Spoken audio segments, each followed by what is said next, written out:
what's your forecast for football? Because now again UEFA changed and I'm just focused on Europe for this exercise. They changed the format. They changed Champions League to a sort of Super League. They don't call it Super League, but it seems very similar to the project they had in mind a couple of years ago. That didn't go ahead. They also rebranded the Conference League and the Europa League again to something else. How do you see the current format of these three competitions? I don't know. I'm a bit of a Roy Keane on this one.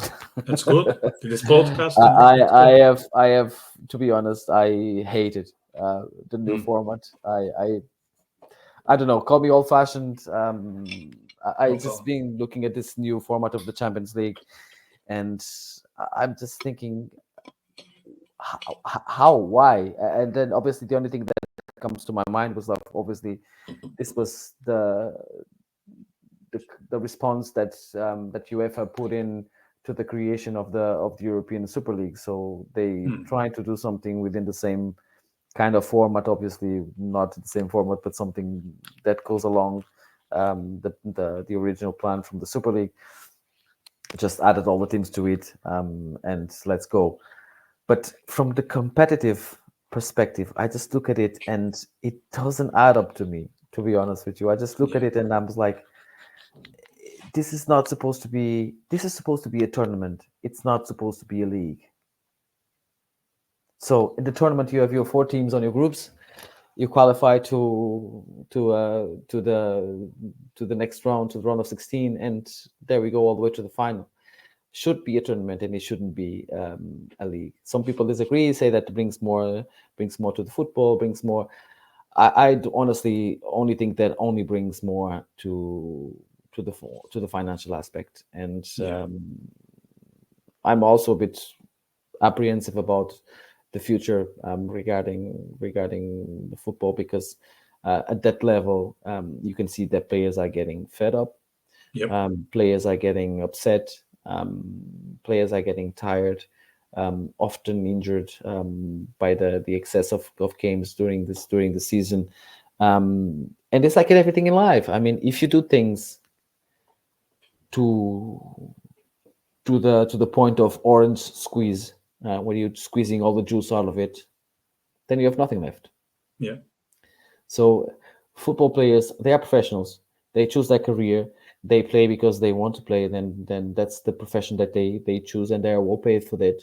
But we can never forget that football is a game of emotions and is a game of mindset as well. And if you do too much of it, then you just lose the interest, and then it's becomes a bit more of the same. Yeah, I think there are too many games because I like the idea of looking forward for next game that will happen in 2 weeks, and then after that game we need to wait another 2 weeks. So there is something about waiting that your appetite will grow. We'll talk about it. That there's something happening in between, and if it's every week there is a game, at some point there is no excitement because, as I said, it's too much. It's gone even from a fun perspective, and for the players for sure.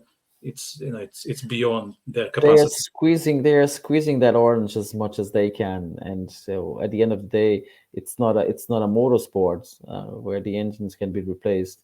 It's a human sport, and that at some point will have consequences. And the consequences you see also on the people, because you will see, like you said, people don't have appetite. They have this all the time, so it just became banal, and you're just like, okay. Yeah, whatever. Yeah, and then let's say in this new league, if let's say Porto is in the Champions League, which they are not this year, unfortunately, and I think there are 8 games, and there is a chance that at game 4 you are already sure that you're going to be the top 24, which means at least you're going to be in the playoff. So you kind of start to slow down because you're going to be in the playoff. Yeah. So there's a high chance that you're going to be playing in February or March. So, and that's already for, let's say, from a Porto perspective, that's what they want to achieve. That they will be in next phase in the playoff phase. So there's not much point to be in the top 8 because you can be still in the playoff.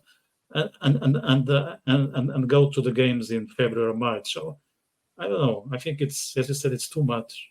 Yeah, it does. It takes away the excitement of it. Takes away the whole. I think the old format was indeed the best, but Yeah, again, if they make maybe they can go back. profit, I don't think so.